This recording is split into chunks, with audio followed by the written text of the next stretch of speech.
welcome to the deep dive. Yeah. I'm incredibly thrilled you're joining us today. Absolutely. But before we even get into the thick of it, do me a massive favor and hit that like button. Yeah, please do. And subscribe to the show right now. It is genuinely the single best way to ensure we can keep bringing you these custom-tailored, hyper-focused deep dives. And trust me, you are not going to want to miss a single second of today's conversation. No, you really aren't. Yeah. It is going to be a very intense mapping of some incredibly complex terrain, that's for sure. Intense might actually be an understatement. Today, we are taking on a comprehensive review of a highly provocative, totally unapologetic new ebook that is just making massive waves online right now. Huge waves. It's called Marriage Treadmill. The subtitle is Women Marry, then get fat, depressed, lazy, and take their husband to the cleaners. It's written by Conrad Reicher. Now listen to me closely here.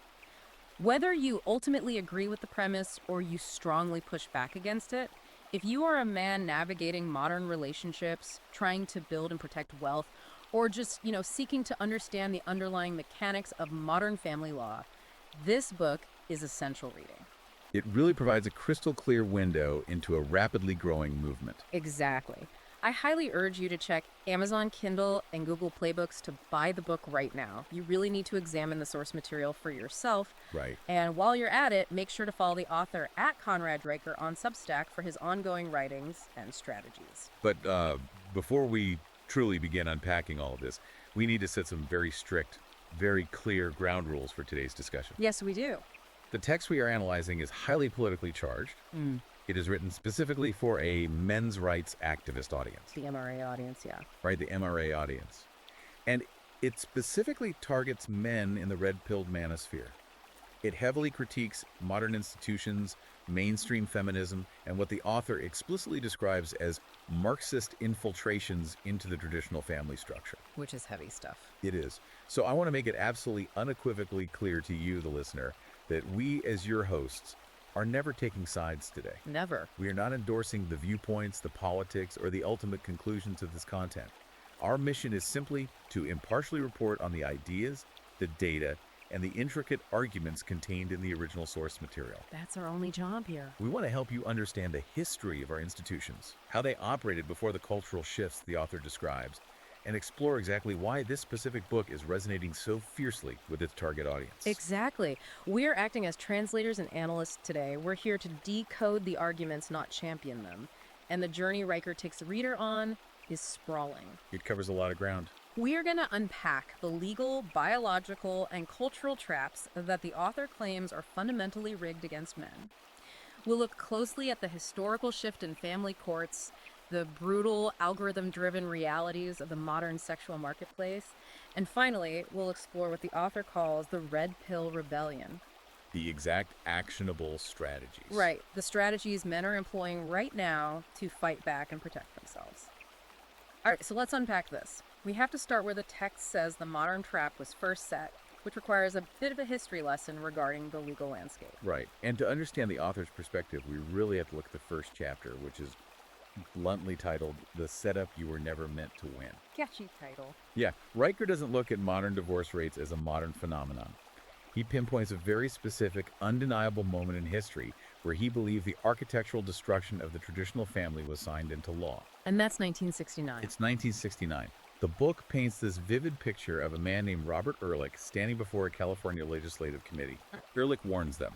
In no uncertain terms, he says, you are building a legal system that will destroy the family. Wow.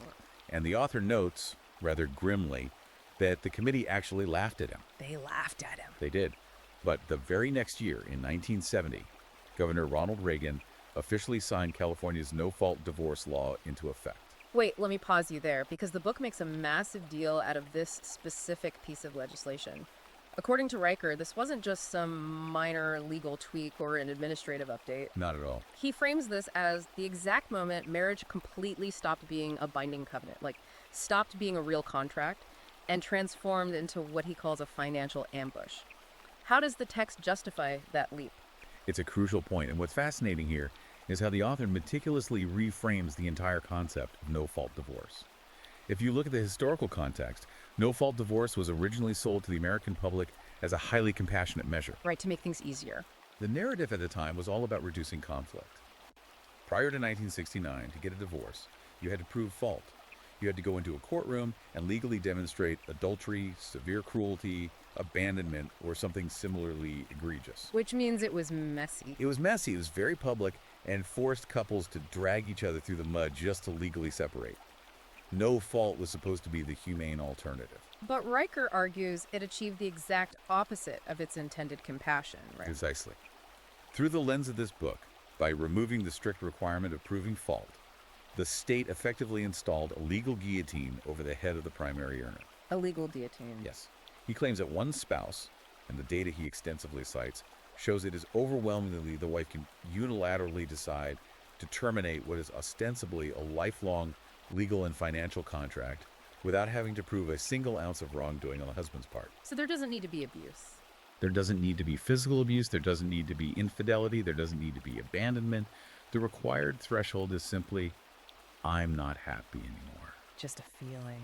And with that single subjective phrase, the author argues, the state steps in to ensure the husband's life savings, the equity in his home, and a significant portion of his future earnings are systematically liquidated and redistributed. He calls it a liability swap. It's such an aggressive term, but when you look at how he lays out the mechanics of it, you can see why the manosphere audience latches onto it. Absolutely. You think you're entering a balanced partnership, but Riker says you're actually just providing all the upfront capital and ongoing labor, while the other party holds total, unchecked veto power over the continuation of the enterprise. It's entirely lopsided in his view. Let's dive into the stats the book throws at us, because they paint a really brutal picture. He pulls from the National Center for Family and Marriage Research, pointing out that women initiate somewhere between 70% and 80% of all divorces. And that initiation statistic is the foundational bedrock for his next argument, which is that the financial fallout for men is disproportionately, almost punitively, severe. Right. Riker points to a specific Urban Institute study indicating that men lose an average of 47% to 73% of their total net worth post-divorce. That is insane, 73%. Think about the gravity of those numbers for a second. Half to three-quarters of a lifetime of labor just wiped out. Fun. But perhaps the most visceral, emotionally resonant statistic in this section is regarding the family home. The book claims that 42% of divorced men lose their homes entirely, meaning they are forced to move out and find new shelter. Compared to what for women? Compared to just 18% of women. How does the legal system justify that kind of disparity? I mean, losing up to 73% of your net worth. How is that legally justified under the guise of an equitable no-fault separation? That is exactly the contradiction the author is trying to expose. He argues that the family courts inherently, almost subconsciously, operate on deeply traditional, outdated assumptions, even while enforcing modern progressive laws. Okay, what do you mean by that? The courts assume women are the default caretakers and men are the default providers. Therefore, when the marriage dissolves, the court essentially punishes the provider by stripping him of his assets and shelter in order to maintain the standard of living for the caretaker. So they want it both ways. Exactly. The book asserts that the state essentially forces the man to continue acting as a financial provider without receiving any of the benefits, companionship, family life, household support that the initial marriage contract implied. It's a staggering premise, and Riker doesn't just rely on these high-level macro statistics. He brings in specific, deeply personal case studies that are clearly designed to hit the reader right in the gut. He really humanizes the data. He talks extensively about a guy named Kevin Hines. The narrative details here are intense. Kevin was married for 18 years. He completely busted his spine working manual labor construction jobs, driving long-haul trucks, specifically so his wife could have the privilege of staying home. Right. According to the text, she never worked a traditional job, never contributed to Social Security, never brought in outside income. But when the divorce finally came down, the court didn't look at Kevin's broken back or his years of solitary labor as an investment that belonged to him. Not at all. The court ordered Kevin to pay $8,400 a month in spousal support, completely liquidated his $1.2 million retirement fund that took him decades to build, and gave his ex-wife 60% of the equity in the home. And the kicker there, the detail Riker highlights with absolute disgust, is that the presiding judge called this distribution equitable. Equitable, that's rough. The author uses Kevin's story not just as a tragedy, but as a blueprint to highlight what he calls the ultimate trap of the family court system. He breaks it down like this. As a man, you have two choices. Okay. You either fight the system to keep what you built, which means paying aggressive divorce attorneys $300 to $500 an hour until you're entirely bankrupt anyway. More. Or you simply surrender, sign the paperwork, and try to survive on the financial scraps the state allows you to keep. And what's really interesting is how Riker scales this exact argument all the way up to the billionaire class. Oh, to prove that wealth doesn't protect you. Exactly. Yeah. He does this to prove a point that absolutely no amount of wealth, societal status, or legal firepower protects a man from this inherent structural bias. He specifically points to the Bill Gates divorce. Oh man, yes. The Bill Gates section of the book is absolutely wild to read. Riker frames the dissolution of the Gates marriage not as a sad parting of ways, but as a state-sanctioned mugging with a press conference. State-sanctioned mugging. That specific phrasing is so loaded. He argues that Bill Gates spent 25 years methodically building Microsoft from a tiny garage operation into one of the most powerful global empires in human history. And the text is very clear on who did the building. Explicitly, it notes Melinda didn't code the operating software. She didn't secure the early enterprise contracts. But when she decided she was fundamentally done with the marriage, there was no massive public scandal, no proven betrayal, just a highly curated PR release. And she legally walked away with tens of billions of dollars. And Riker's main point of contention isn't just the financial transfer itself, it's the societal reaction to that transfer. How people talked about it. Right. He points out that mainstream media and society at large universally celebrated her as brave, empowered, and liberated, while simultaneously framing Bill as cold, unfeeling, or somehow inherently at fault. Completely and utterly ignoring the indisputable fact that he generated the overwhelming majority of the wealth she was taking. It's a fascinating cultural critique. If we connect this to the bigger picture for the listener, the author is asking a very pointed, very uncomfortable question. If a man with the practically infinite resources and legal teams of someone like Bill Gates is fundamentally exposed and taken to the cleaners, what possible hope does the average working class man like Kevin Hines have? None, according to Riker. And the book gets even darker, because this exposure isn't just financial. It extends deeply into biology and the legal definitions of paternity. Riker highlights a concept he coins the Gavin Grundy effect, pulling from a specific case in Texas. Yes, that case study is structurally vital to his overall thesis. That story's honestly enraging to read, regardless of your politics. According to the book, a man was legally ordered to pay $50,000 in retroactive child support for a child that a modern, highly accurate DNA test definitively proved was not biologically his. Let that soon in for the listener. The science proved he wasn't the father, but the state demanded he pay for the child anyway. Exactly. And the legal rationale the court used is what Riker wants his audience to focus on. The court argued that because this man had acted as a father, because he had lived in the home, provided for the child emotionally and financially before discovering the truth, he was now permanently financially liable as the father. Biology be damned. Biology entirely be damned. Riker uses this specific precedent to argue a terrifying point for his readers. Once a man steps into the purview of the family court system, actual biology, objective logic, and traditional concepts of justice no longer apply. The court doesn't care. The text claims the family court fundamentally does not care about the truth of paternity. Its primary overriding function is to extract necessary resources from the male to subsidize the female and the state's welfare burdens. So hearing all this, a lot of guys listening right now might be thinking, okay, the system is biased, I get it. I'll just be smart. I'll get an ironclad prenuptial agreement before I ever get married. Problem solved. A lot of men think that. But Riker literally laughs at that idea in the text. He dedicates a whole section to dismantling the myth of the prenup. He considers prenups to be nothing more than a legal sugar pill. The sugar pill. They give men a false sense of security while offering almost zero actual protection when the marriage ends. The book details, with numerous citations, how family court judges routinely toss out perfectly drafted prenups if a woman simply claims she signed it under undue pressure, or that she had a lack of adequate counsel at the time. And Riker says that's just an excuse. He claims these phrases are often just legal code in the courtroom, for I didn't actually read it, or more likely I changed my mind and want more money. He brings up some high-profile examples to prove this point, right? He does. He points to Kevin Costner, who had an 18-year marriage and what was supposed to be a highly restrictive ironclad prenup. Yet, when the divorce hit the courts, The judge essentially ignored the strict limitations of the document, resulting in a massive multi-million-dollar payout that contradicted the original agreement. Costner got taken too. Yes. He also mentions Elon Musk's 2008 divorce. Musk had a prenup, but the judge simply struck it down from the bench, labeling the terms unconscionable, which is a legal term that essentially means the judge personally found it too unfair to enforce, regardless of the signatures on the page. The speculation here, if you follow the author's logic to its ultimate conclusion, is truly terrifying for anyone trying to build a legacy. If legally binding prenups drafted by top-tier lawyers are routinely tossed out by individual judges based on subjective feelings of fairness, how can a modern man legally protect his life's work? Riker's bleak conclusion is that he simply can't.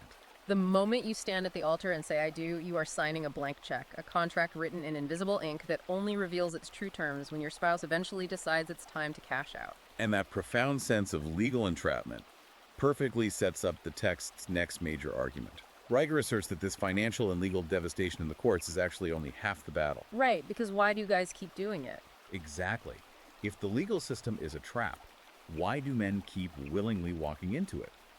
The book posits that the laws were purposefully structured this way to cater to a very specific, incredibly ancient biological imperative. Here's where the book takes a massive pivot Yep. and where the arguments get really interesting. We move from courtroom mechanics into evolutionary biology and what the author aggressively labels the lazy wife narrative. It's a very controversial framing. Riker doesn't just blame biased lawyers, feminist judges, or the state. He goes much deeper. He blames human evolution itself. To truly grasp Riker's perspective in this section, we have to look closely at the evolutionary psychology theories he relies on to build his foundation. He heavily cites Robert Triver's parental investment theory, which dates back to 1972, as well as David Buss's well-known sexual strategies theory. Which a lot of the manosphere guys already know. Right, listeners familiar with evolutionary biology or general manosphere concepts are probably well acquainted with these ideas, but what's fascinating is how the author applies them to modern marital decline. Okay, lay it out for us. The core premise is that females of our species invest significantly more biological resources into offspring. 9 months of physically demanding gestation, subsequent lactation, and years of highly intensive, calorie-burning early child rearing. The asymmetrical investment. Exactly. Because of this massive asymmetrical biological investment, women evolve to be highly selective in their mating choices. They specifically seek out long-term mates who possess the ability to provide consistent resource security and physical protection for them and their highly vulnerable offspring. Right, and the author is very careful to state that this isn't a moral failing on the part of women. He says that's not a flaw, it's just raw, unfeeling biology. It's how the species survived. Yes. But he argues that modern society and modern law have essentially weaponized that ancient survival instinct. He theorizes that once a woman successfully secures that resource provider through the legally binding contract of marriage, her underlying biological incentive shifts dramatically. This brings us to what is undoubtedly one of the book's most provocative and controversial concepts, the lazy wife syndrome. Yeah, this part is wild. Riker argues that from a purely ancestral evolutionary standpoint, once a woman has successfully locked down a capable provider and secured a steady stream of resources for her current or future offspring, her core biological motivation to maintain the intense physical attraction and emotional effort required during the courtship phase plummets. She got what she needed. She has successfully achieved the evolutionary goal. The hunt is over. The resources are captured. He refers to this phenomenon as the resource security effect. And he doesn't just present this as a neat philosophical theory, he backs this up with some incredibly aggressive data points. He pulls from the CDC, the Centers for Disease Control and data from the NEAS survey. The National Health and Nutrition Examination Survey. Right. Now, for those who might not know, NEAS is a massive ongoing program of studies designed to assess the health and nutritional status of adults and children in the United States. So this is heavy institutional data he's wielding. It's not just a blog post. Right. Riker cites this data to claim that a staggering 62% of married women are classified as obese, compared to roughly 45% of single women. Furthermore, he points to a specific study published in the journal Evolution in Human Behavior, showing that a woman's overall physical activity drops by a massive 27% almost immediately post-marriage. Riker uses this data to draw a sharp contrast with men. He claims that men, driven by the continuous evolutionary pressure to prove their worth as providers and protectors, often maintain or even increase their healthy routines, work hours, and physical output to keep providing that security. So they work harder. They do. He paints a highly controversial picture of modern marriage as a metabolic trap for women. His argument is that the internal biological drive for a woman to stay in peak physical shape naturally fades because the evolutionary audition is definitively over. The necessary resource is legally secured. The way he illustrates this with anecdotes is what makes the book so readable, even if you find the premise offensive. He shares the story of a couple he calls Mike and Lisa from Ohio. That was a tough read. According to the book, before the marriage, Lisa was highly active, a CrossFit regular, always prioritizing her fitness and appearance. Almost immediately after the wedding, she canceled her gym membership, started ordering fast food constantly, and when Mike gently brought it up, she explicitly told him, "I'm not your girlfriend anymore, I'm your wife." Wow. Over the next few years, she gained 45 pounds, completely stopped being intimate with him, and essentially treated Mike like a combination of a live-in housekeeper and an ATM machine. When Mike, feeling completely bait and switched, eventually filed for divorce, the court didn't look at her behavior. They never do. The court awarded her significant alimony, legally categorizing her as a sacrificing spouse. Riker asks the reader, with heavy sarcasm, sacrificing what? Her waistline. It is an incredibly harsh, unsparing critique of marital dynamics, but Riker attempts to ground it even further in hard hormonal biology, specifically regarding the post-childbirth period, which he identifies as the ultimate danger zone for a marriage. Okay, the hormonal shift. He highlights a comprehensive 2019 longitudinal study that tracked over 800 women before, during, and after delivery. The study found that within 6 months of giving birth, a woman's natural testosterone levels drop by an average of 30%, while her levels of cortisol, which is the primary stress hormone, skyrocket. Riker spends a lot of time explaining the actual mechanics of this hormonal shift. He explains that this specific chemical cocktail biologically rewires a woman's brain. Right. It makes her significantly less energetic, drastically less interested in sexual intimacy, vastly more emotionally reactive to minor stressors, and overall less motivated to maintain the energetic effort required to sustain a romantic relationship. In evolutionary terms, she forcefully shifts from mating mode directly into pure survival and protection mode for the infant. What's crucial to understand about Riker's overarching argument here is how modern society, the medical establishment, and the psychological profession choose to interpret this very real biological shift. Because they don't blame biology. No, they don't.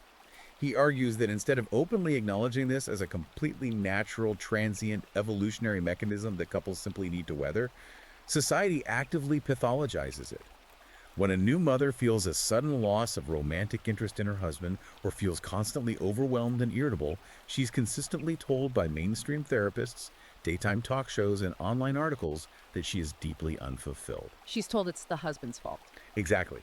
She's told that her husband must be emotionally unavailable or that she is suffering from a clinical depression directly caused by the oppressive environment of her marriage. Which leads directly into his explanation for the absolute explosion in SSRI usage among women.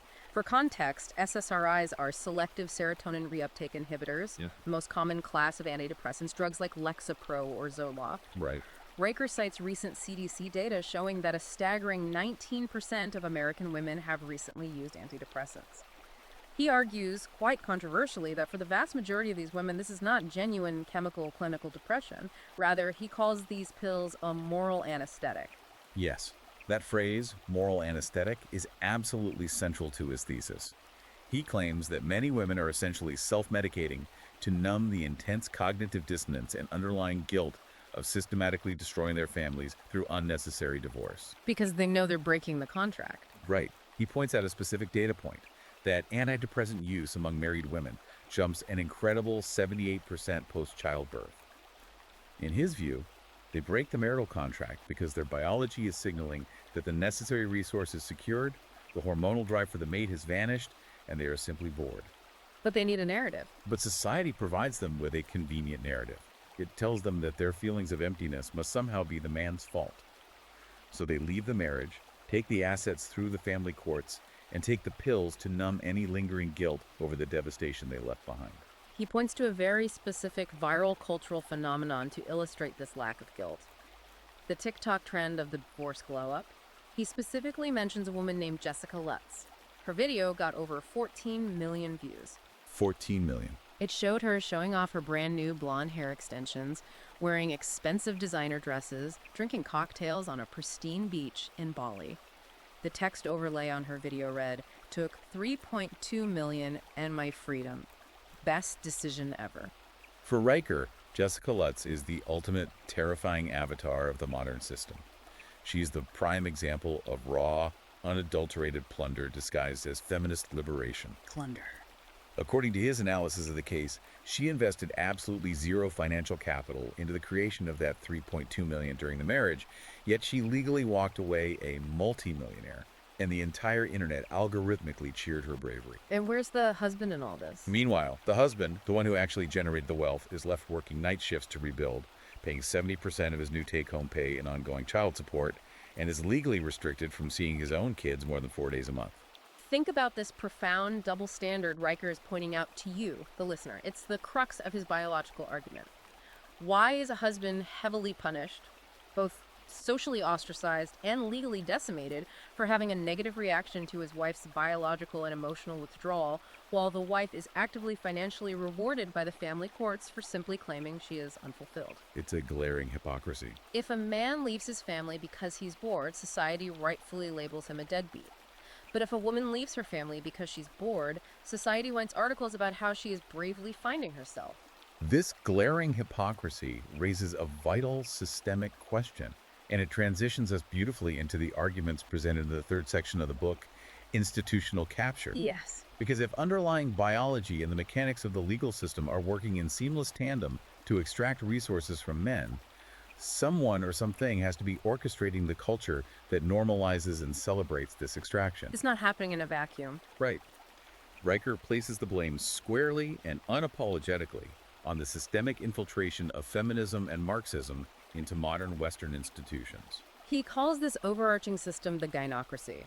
And the foundation of the gynocracy starts with the concept of the state systematically acting as a surrogate husband. The state as a husband.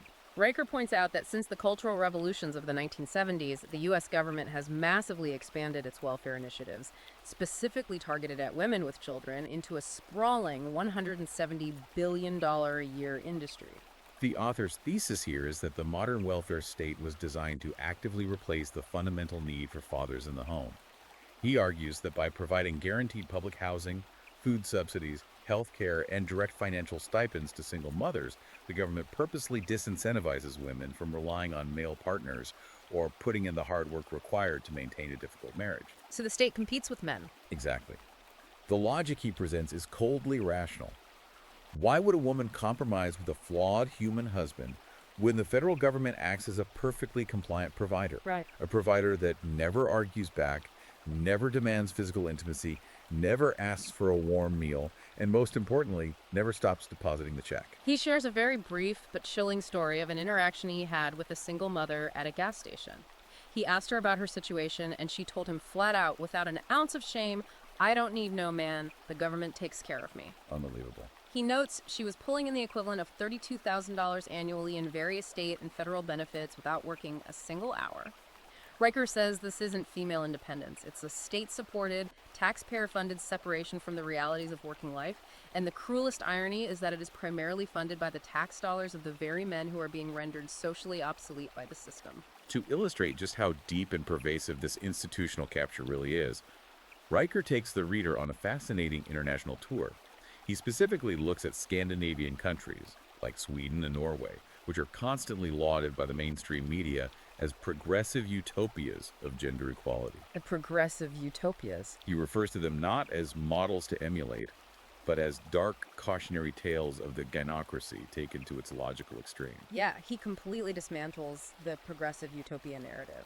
Let's look at what he says about Norway. He talks extensively about the 2003 Norwegian law that legally mandated that 40% of all corporate board seats must go to women. Right, the gender quotas. Riker argues this mandate had absolutely nothing to do with corporate merit, business acumen, or market efficiency, and everything to do with enforcing a rigid Marxist ideology of equal outcomes. He cites several economic studies showing that immediately following this government mandate, Norwegian firms suffered a measurable drop in overall market value and operating performance.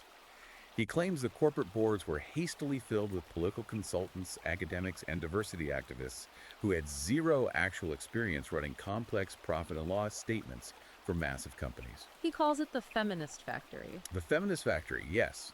It's a system where useless diversity managers and bloated HR departments multiply like a virus, existing solely to install unqualified women as corporate trophies, effectively punishing male competence, driving away top talent, and creating massive systemic economic bloat. And when he looks at Sweden, the social outcome he describes is incredibly dark. Riker points out an absolutely tragic statistic. While Sweden constantly celebrates its feminist government and its equitable social policies, the suicide rate for divorced men in Sweden is 3 times higher than that of married men. 3 times higher. He tells the heartbreaking story of a man named Jonas in Malmö. Jonas lost 70% of his income in a brutal divorce, only to find out years later through a DNA test that the child he was paying for wasn't even his. Yet the progressive Swedish court still forcefully mandated that he continue paying child support to the mother. What Riker is highlighting with these international examples is that in a political system that legally elevates female autonomy and comfort above all other societal metrics, male disposability becomes fully institutionalized. It's just accepted. It becomes the background radiation of the culture. And he argues that this conditioning doesn't just spontaneously happen in adult courtrooms or corporate boardrooms. It starts much, much earlier and is reinforced constantly by the media we consume. Let's talk about what he calls Hollywood's systematic war on men. Riker says that if you look at the writers' rooms of major studios today, they are heavily dominated by women and progressive activists who have absolutely no biological or cultural interest in male survival or male heroism. They're rewriting the myths. He says they are actively rewriting the cultural narrative to erase masculinity. He points to Disney as prime suspect number 1. In the massive hit Frozen, the father, King Agnar, dies silently in a shipwreck early on, his legacy completely erased and forgotten, while the women become these omnipotent goddess queens who rule the kingdom perfectly without any need for husbands or male guidance. He also points a critical finger at the modern Star Wars franchise. He argues that legacy male heroes, icons of traditional masculinity and heroism like Luke Skywalker and Han Solo, are systematically humiliated, killed off unceremoniously, or portrayed as bitter, cynical failures. Right. And who replaces them? Female protagonists like Rey, who, the author notes, possess instant godlike mastery of their skills without ever having to go through the traditional, painful hero's journey of grueling training, significant failure, and eventual redemption. They just show up perfect. Exactly. He even brings up massive television hits like Shonda Rhimes' Grey's Anatomy, arguing that in these gynocentric shows, male characters exist primarily to suffer, to cheat, to be emotionally stunted, or to die simply to serve as a catalyst for the emotional growth and ultimate triumph of the female leads. The overriding message, according to Riker's analysis of pop culture, is that men are inherently useless unless they are actively serving or sacrificing themselves for women, and that the era of the male legacy is permanently over. But he says it's not just movies and TV shows programming us. The real conditioning, the most dangerous part of the trap, starts in the elementary school classroom. The education enfeeblement. He dedicates a deeply unsettling section to what he calls the education enfeeblement, arguing that modern public schools genuinely structurally hate boys. He argues that the modern classroom environment has been transformed into a behavioral prison, specifically designed for the comfort and development of girls. The required behaviors, sitting perfectly still for 8 hours a day, whispering, avoiding any roughhousing or physical conflict, being highly compliant, these are traits that naturally align much more easily with female biological development. While boys are wired differently. Boys are biologically wired by testosterone for constant movement, physical competition, and risk-taking. But in the modern school, these natural male traits are immediately pathologized and labeled as disruptive or toxic. He backs this up with some terrifying medical data. He notes that young boys are diagnosed with ADHD and subsequently drugged with powerful amphetamines like Adderall at triple the rate of young girls. Triple the rate. He shares the absolutely absurd story of a 7-year-old boy named Ethan in Massachusetts. Little Ethan was suspended and sent for mandatory behavioral intervention and psychological counseling because he chewed a strawberry Pop-Tart into the vague shape of a gun during recess. A Pop-Tart. Meanwhile, Riker sharply points out The devastating relational aggression, the vicious rumor mongering, and the psychological social manipulation that young girls naturally engage in are completely ignored or downplayed by teachers because, as he puts it, emotional violence doesn't count if it comes in pink. If we pause and connect this sweeping cultural critique to your daily life, the author is asking you to observe how this seamless web of conditioning operates from early childhood straight through to adulthood. Think about the progression he lays out. Boys are medically drugged for simply acting like boys. Teenagers are constantly taught in university sociology classes that their innate masculinity is a toxic social construct that needs to be dismantled. Mainstream media portrays fathers as bumbling idiots. Bumbling, incompetent idiots who need their wives to save them. And corporate HR departments view any display of male assertiveness or negotiation as a hostile threat. How does this systemic cradle-to-grave messaging train men to silently, willingly accept their own disposability when they eventually face the absolute meat grinder of the family court system? It is a terrifying claustrophobic progression when you lay it all out like that. And it brings us to the next major phase of the trap. Because before a man even gets to the horrors of family court, he has to actually navigate the modern dating scene, which Riker says is completely algorithmically rigged against the average guy. Riker argues that the advent of modern dating apps hasn't just changed how we meet, it has fundamentally altered human mating dynamics on an evolutionary scale. He describes these apps, Tinder, Bumble, Hinge, as hypergamy accelerators. Hypergamy accelerators. Now, listeners are likely familiar with the concept of hypergamy, the evolutionary instinct for women to seek out mates of higher social status, physical stature, or resources than themselves. Right, guys listening to this know what hypergamy is, but what's fascinating is how the author argues that the smartphone has poured gasoline on an ancient fire. Exactly. The data he pulls directly from Hinge's own published transparency reports is brutal, and it confirms the worst fears of the manosphere. According to the data, a staggering 85% of all female likes and matches go to the top 20% of men on the app. The top 20%. We're talking about the guys with the six-pack abs, the guys standing on yachts, the ones displaying overt luxury lifestyles. The bottom 80% of average, hard-working, regular men are literally algorithmically erased. They don't even show up in the swiping queue. They are ghosts in the machine. Riker posits that dating apps didn't create female hypergamy. They weaponized it by removing the limitations of geography and social circles. A woman sitting on her couch can now visually scan, judge, and ruthlessly discard hundreds of men in a matter of minutes. It's ruthless efficiency. He argues that the algorithm inherently rewards narcissism, sociopathy, and overt displays of wealth, while completely ignoring traits like loyalty, stability, and a nurturing disposition. Consequently, the men who would actually make the best fathers and the most reliable long-term providers are entirely ignored by the digital marketplace, while the top 20% of men essentially operate as a revolving door of short-term hookups. But let's follow the author's logic further. Let's say an average guy does manage to navigate this digital minefield. He beats the algorithm, he gets into a serious relationship, or he gets married. Riker says this man immediately falls into an even more insidious psychological snare, the vulnerability trap. He calls this the ultimate male double bind. This section of the book is perhaps one of his most incisive, cutting psychological critiques. He takes direct aim at the modern pop psychology movement, the kind of stuff popularized by figures like Brené Brown, which constantly preaches that emotional vulnerability is the ultimate form of courage. You hear it constantly. You hear it everywhere. Women claim they want sensitive, emotionally expressive men who are in touch with their feelings. But Riker argues this is a profound, incredibly dangerous deception.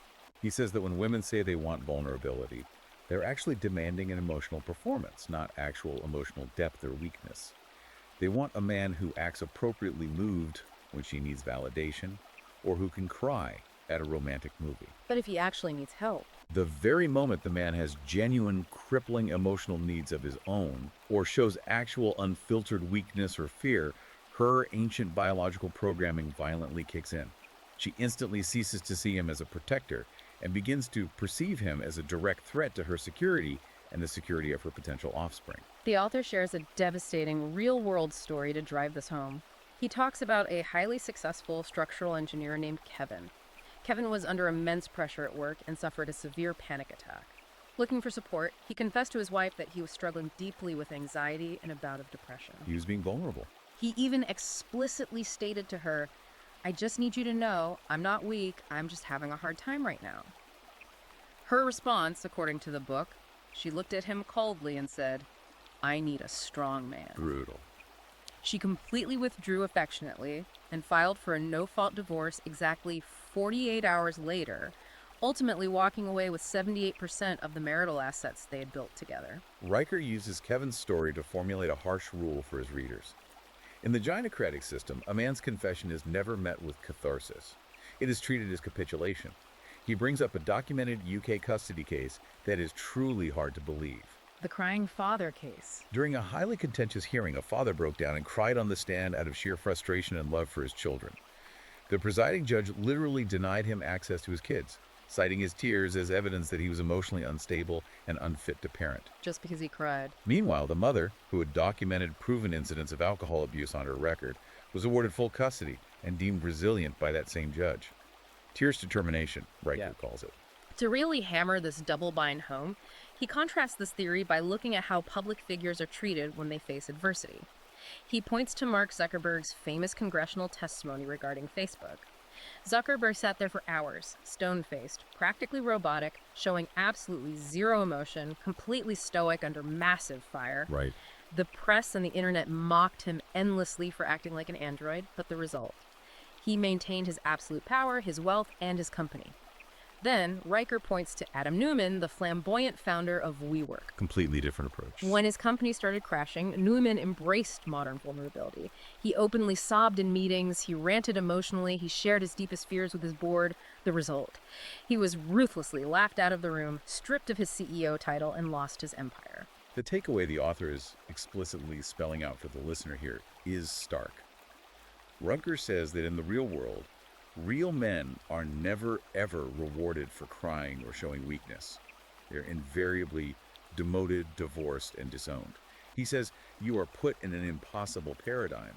You are damned if you are strong and stoic, then society labels you toxic and emotionally unavailable. And you are damned if you are soft and vulnerable, then biology dictates you are weak and you are discarded. Because the game is so thoroughly rigged, from the algorithmic erasure on the dating apps to the vulnerability trap in the bedroom, right down to the financial execution in the family courts, men are waking up.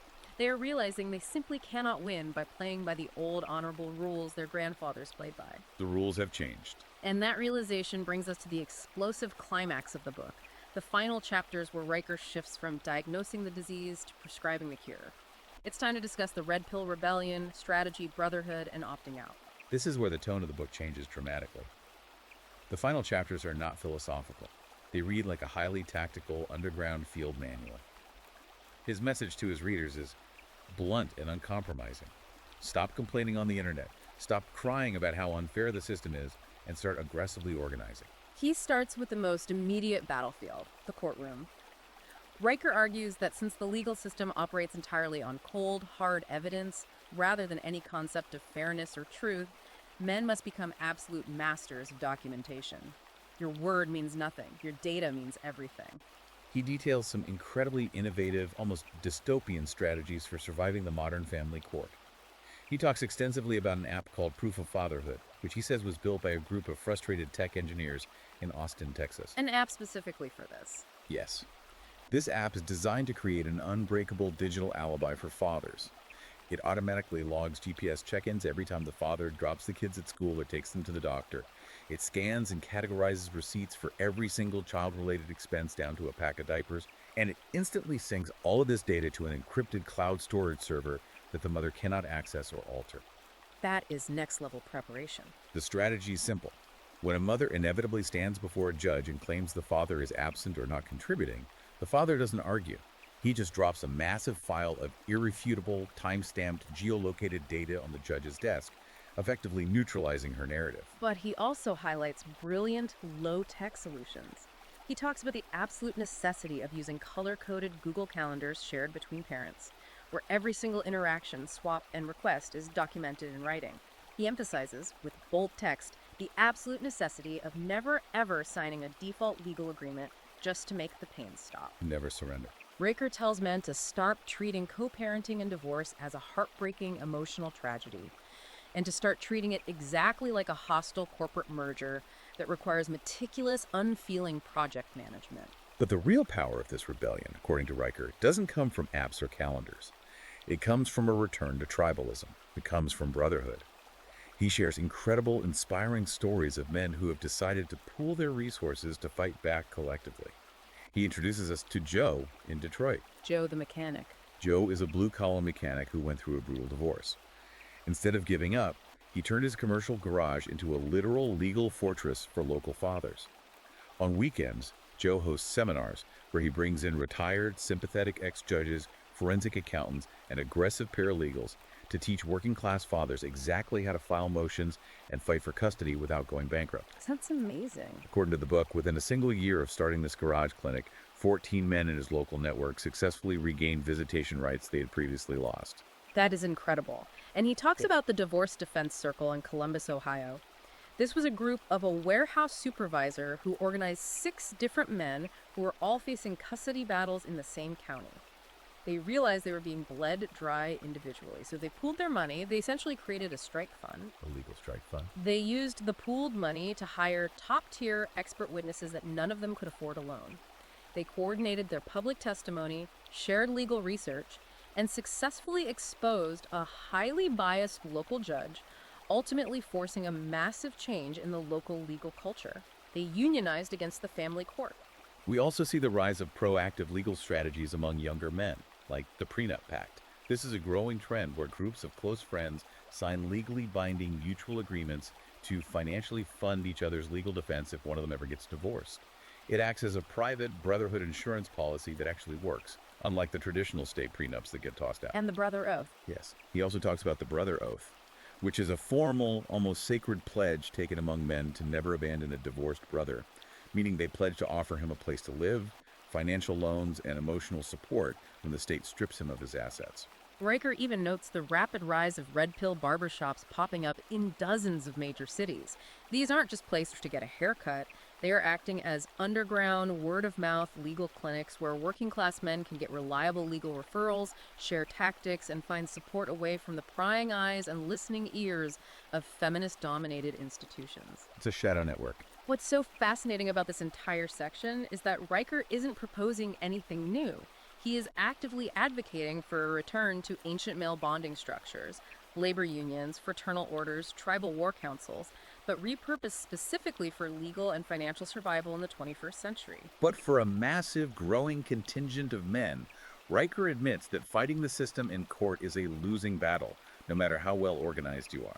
For them, he says, the ultimate, most devastating rebellion isn't fighting the system at all. It's starving it of oxygen. It's the exit strategy. It is opting out entirely. This is where we get into the massive rise of the herbivore men, or the MGTOW movement, which stands for men going their own way.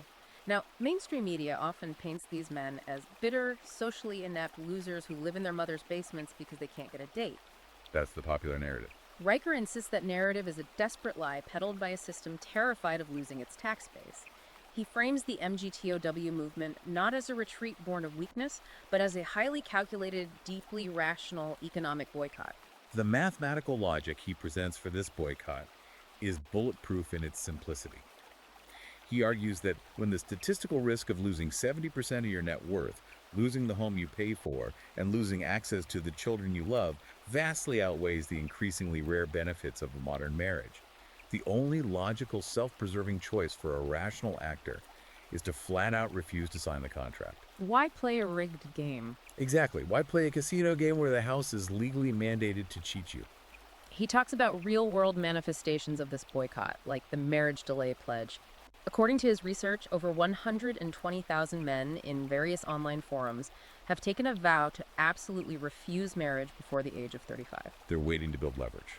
They are intentionally waiting until they have acquired enough personal wealth, leverage, and emotional detachment to dictate the terms of any relationship, rather than being dictated to by a younger partner or the state.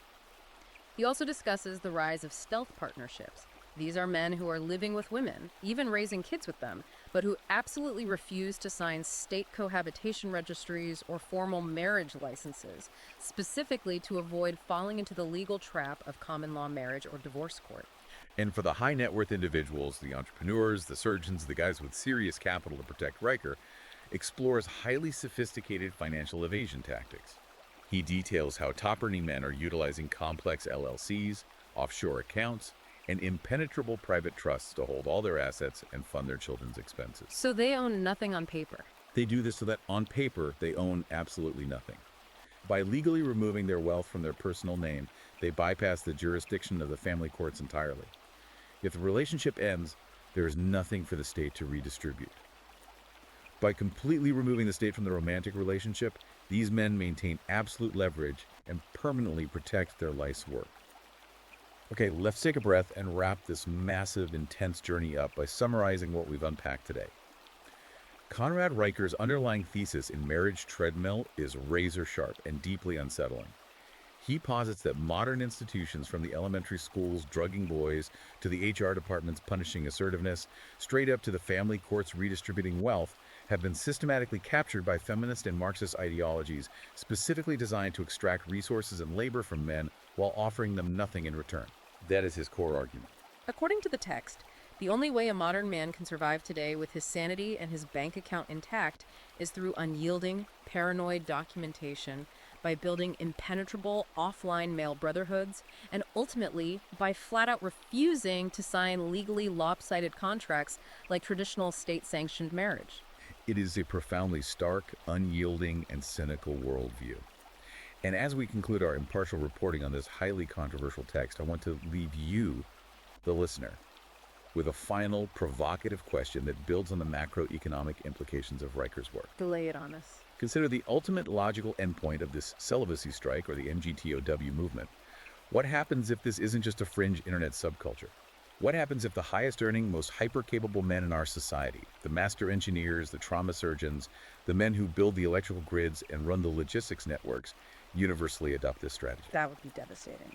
If they collectively refuse to participate in marriage, refuse to buy the massive suburban homes that drive the real estate market, and refuse to build traditional consumer families, what happens to the underlying economic and social infrastructure of a Western nation that secretly relies entirely on the surplus labor, the high-income taxation, and the physical sacrifice of those very men to fund its sprawling $170 billion welfare states and progressive institutions? Wow.